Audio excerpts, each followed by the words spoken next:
미국이 일본이나 나토가 아닌 한국과 극비 핵잠수함 기술을 공유하기로 결정했다. 이 충격적인 결정은 전 세계 언론을 놀라게 했다. 하지만 왜 하필 한국일까? 그 이면에는 어떤 이유가 있을까? 이것이 태평양에서 긴장이 고조되는 새로운 대결의 서막일까? 이러한 결정은 쉽게 얻을 수 있는 것이 아니다.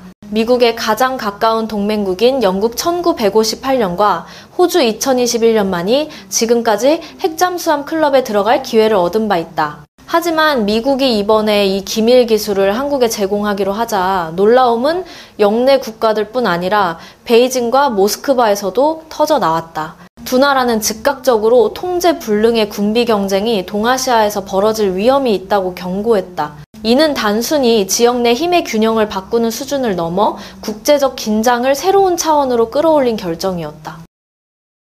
서울 수도에서 발표된 한미 동맹의 핵잠수함 개발 결정은 한국의 자주 국방 정책에 있어 중대한 전환점으로 해석되고 있다. 아산정책연구원의 2025년 조사에 따르면 한국 국민의 약 76.2%가 자국 핵무기 개발을 지지하며 억제력을 강화해야 한다고 응답했다. 이처럼 높은 사회적 공감대는 한국이 의존적 동맹국에서 핵 전략 파트너로 도약할 준비가 되었음을 보여준다. 북한의 위협과 중국의 군사력 증강이 가속화되는 상황 속에서 한국이 핵잠수함을 보유할 수 있게 된 것은 단순한 기술적 진보가 아니라 하나의 정치적 선언이다. 즉, 우리는 더 이상 미국의 보호막 아래에만 머물지 않으며 스스로의 결정권을 확장하고 있다는 의미다.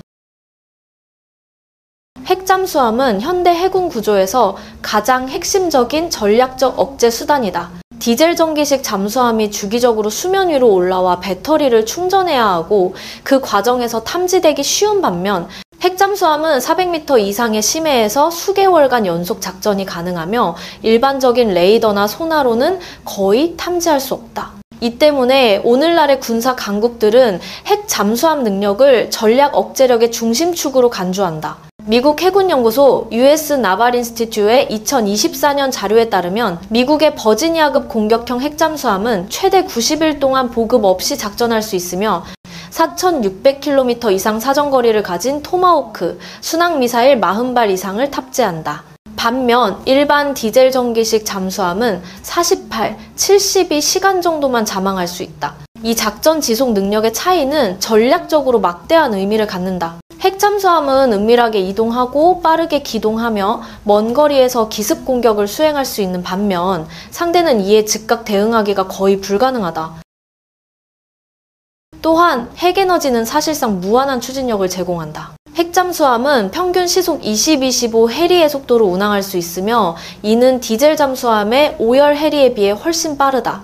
이 속도 덕분에 핵잠수함은 적 해역 깊숙이 침투하거나 항공모함 전단을 호위하는 장거리 작전 수행이 가능하다. 전략적으로 핵잠수함은 핵억제 3축체계 뉴클리어 트라이아드의 세 번째 축으로 대륙간 탄도미사일, 가제과 전략폭격기와 함께 2차 반격 능력을 보장한다. 핵잠수함은 동시에 모두 파괴될 가능성이 거의 없기 때문에 한 국가가 공격받더라도 보복 공격을 할 수 있는 힘을 유지하게 된다. 이러한 체계 덕분에 미국과 러시아는 냉전 내내 핵균형을 유지할 수 있었으며 이제 한국도 워싱턴의 기술적 지원을 통해 그 궤도에 진입하고 있다.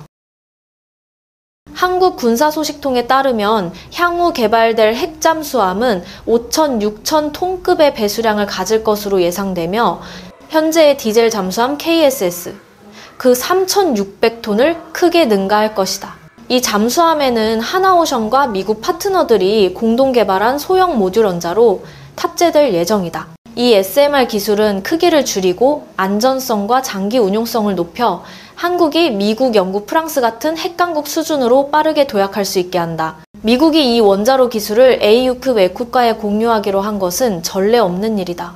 이 때문에 국제 언론은 이번 결정을 워싱턴의 전략적 확장 조치라고 평가한다. 이는 아시아 동맹망을 강화하는 동시에 베이징과 평양의 지역 안보 구도가 근본적으로 바뀌었다는 강력한 신호를 보낸 셈이다. 도널드 트럼프 대통령이 한국의 핵잠수함 개발을 승인한 것은 단순한 군사적 결단이 아니라 워싱턴의 세계 전략 속에 치밀하게 계산된 한 수였다.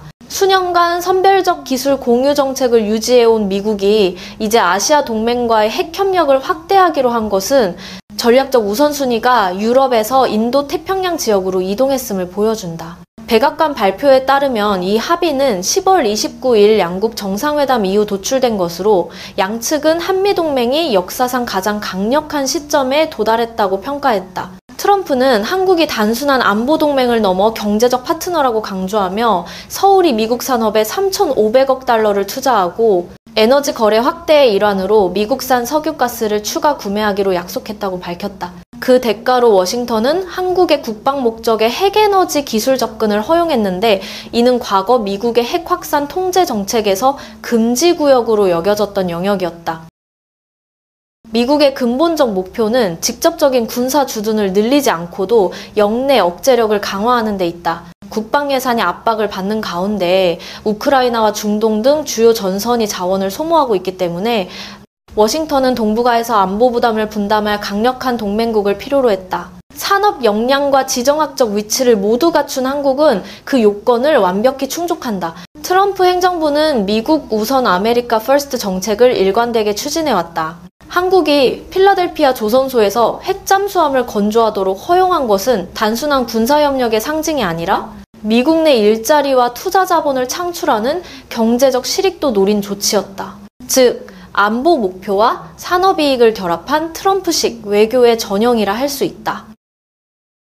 전략적 측면에서 워싱턴은 이번 결정을 선제적 방어 조치로 보고 있다. 한국이 핵잠수함을 보유하게 되면 미 해군과의 합동 순찰 작전, 특히 태평양과 동해상에서의 작전이 한층 강화되고 중국과 북한을 견제하는 전략적 방어선이 추가로 형성된다.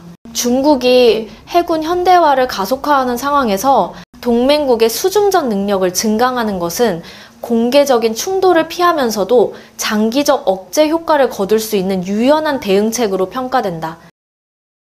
한국이 핵잠수함을 보유하게 된다는 것은 단순히 군사기술의 진보를 의미하지 않는다. 이것은 한국이 자주국방의 새로운 국면으로 들어섰음을 알리는 역사적 전환점이자 미국의 해구산에 의존하던 동맹국에서 독자적 억제력을 가진 지역 강국으로 변모하고 있음을 상징한다. 무엇보다 안보적 측면에서 북한의 위협이 한국의 결단을 이끌어낸 핵심 요인이다.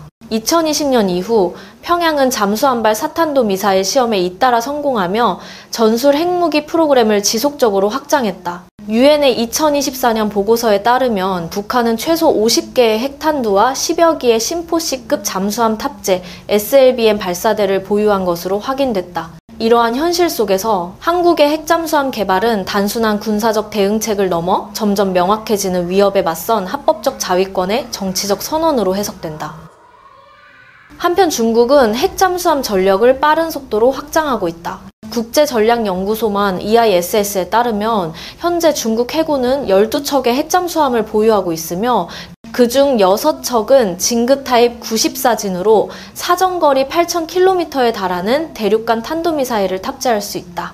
이러한 군사력 증강은 동아시아의 세력 균형을 흔들고 있으며 영내 중소국가들은 이에 상응하는 억제력을 확보하기 위해 분주히 대응하고 있다. 이 같은 상황에서 한국의 핵잠수함 보유는 미국에 전적으로 의존하지 않고도 장거리 순찰과 감시를 수행할 수 있는 능동적 방어태세를 유지할 수 있게 해준다. 또한 이는 한국의 산업기술 역량을 과시하는 상징적 행보이기도 하다. 한국은 세계조선 능력 기준으로 6번째에 위치하며 아시아에서 독자적으로 전투잠수함을 설계, 제작, 운용할 수 있는 몇 안 되는 국가 중 하나다. 핵잠수함 개발 과정에는 하나오션, 현대중공업, 대우조선해양 등 주요 방산 대기업들이 참여해 국내에서 완전한 국방산업 생태계를 구축할 전망이다. 전략적 관점에서 핵잠수함은 한국에 유연한 억제력을 부여한다. 즉, 핵무기뿐 아니라 비핵 위협에도 대응할 수 있는 능력을 의미한다. 현재의 디젤 잠수함들은 주로 한반도 주변 방어에 한정되어 있지만 핵잠수함은 작전 범위를 남중국해, 대만 해역, 나아가 인도양까지 확장할 수 있다. 이로써 한국은 미국이 주도하는 안보 네트워크에 보다 깊숙이 참여할 수 있으며 다국적 작전에서도 실질적인 영향력을 행사하게 된다. 한국의 핵잠수함 프로젝트는 기술적, 산업적, 전략적 측면 모두에서 장기 로드맵을 가진 대규모 사업이다. 한국 국방부의 추정에 따르면 1차 개발 및 건조 단계는 최소 8년에서 10년 정도 소요되며 첫 번째 핵잠수함은 2030년대 중반에 진수될 예정이다. 프로젝트의 초기 핵심은 잠수함 전용 소형 원자로 설계다. 현재 한국은 미국의 주요 방산 기업인 제너럴 다이내믹스, 일렉트릭 보트 제너럴 다이나믹스, 엘렉트릭 보트와 웨스팅하우스 등과 협력하여 출력 약 100메가와트 규모의 원자로를 개발 중이다. 이는 5,000톤급 이상의 잠수함이 장기간 해저에서 작전할 수 있는 충분한 에너지를 공급하도록 설계된다. 소형 모듈 원자로 기술은 원자로의 크기를 줄이고 안전성을 높일 뿐 아니라 향후 청정에너지 생산이나 도서지역 전력 공급 등 민수 부문으로의 확장 가능성도 갖추고 있다.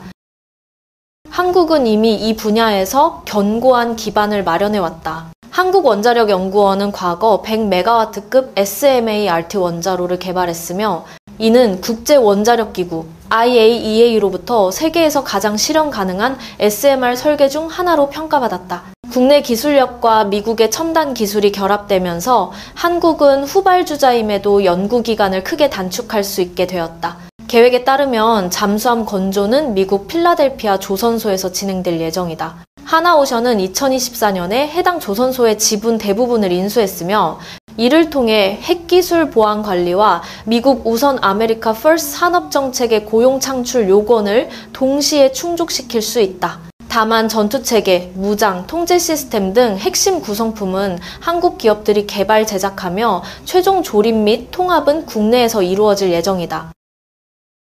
서울의 군사 소식통에 따르면 이번 프로그램의 1차 목표는 최소 4척에서 5척의 공격형 핵잠수함을 확보하는 것이다. 이는 기존의 디젤 추진 KSS 잠수함을 점진적으로 대체하기 위한 계획으로 각 잠수함은 20발에서 30발의 장거리 순항 또는 탄도미사일을 탑재할 수 있어 영국의 어스튜트급 에스튜트 클래스 잠수함과 유사한 작전 능력을 보유하게 된다. 그러나 이 프로젝트는 실현 가능성에도 불구하고 몇 가지 중대한 도전에 직면해 있다. 기술적 측면에서 한국은 아직 이동식 환경에서 원자로를 운용한 경험이 없기 때문에 방사능 안전을 보장하기 위한 엄격한 실험과 검증 절차가 필요하다. 정치 법적 측면에서 잠수함용 고농축 핵연료 사용은 한미 원자력 협정 2015년 민수용 한정 조항에 저촉될 가능성이 있다. 재정적 측면에서 초기 단계의 개발 비용은 약 80억 달러에 이를 것으로 추정되며 이를 감당하려면 한국의 국방 예산이 매년 7% 이상 성장해야 한다. 이는 한국전쟁 이후 한 번도 시도된 적이 없는 수준의 방위비 증가율이다. 그럼에도 불구하고 서울의 정책 입안자들은 단기적 위험보다 장기적 전략 이익이 훨씬 크다고 본다. 프로그램이 완성되면 한국은 세계에서 7번째 핵잠수함 보유국이 된다. 이는 기술력과 군사적 영향력 면에서 기존 강대국들과 어깨를 나란히 하게 되는 역사적 이정표다. 이 결정은 즉각적으로 중국, 러시아 및 역내 여러 국가의 강한 반응을 불러왔다. 중국은 핵무장 경쟁 심화를 우려했고 러시아는 미국의 극동지역 영향력 확대를 경고했다. 일본은 신중한 입장을 유지하며 공식 반대는 하지 않았고 호주는 이번 조치를 역내 협력 강화의 계기로 환영했다. 결과적으로 이번 합의는 동북아 안보 구조를 근본적으로 재편하며 향후 긴장과 충돌 가능성을 한층 높일 것으로 보인다. 그럼에도 불구하고 한국은 자국의 방위력을 강화하고 국제 안보 질서 속에서 존재감을 확립하기 위해 논란을 무릅쓰고 핵 잠수함 개발이라는 대담한 선택을 이어가고 있다. 해저 핵클럽에 합류함으로써 한국은 군사력뿐 아니라 전략적 자율성을 획득하게 되었고 이는 아시아 세력 균형에 중대한 변화를 불러올 것이다. 앞으로의 전개가 어떻게 될지는 아무도 예측할 수 없지만 하나만은 분명하다. 동북아는 지금 새로운 시대, 불확실성과 경쟁이 뒤섞인 격동의 국면으로 진입하고 있다. 한국의 핵잠수함 이야기는 아직 끝나지 않았다. 이 결정이 지역 질서를 어떻게 바꾸게 될지 앞으로의 움직임을 지켜봐야 할 것이다. 아시아 전략 경쟁에 대한 더 깊은 분석과 최신 동향을 알고 싶다면 채널을 구독하고 좋아요를 눌러 최신 정보를 확인하길 바란다.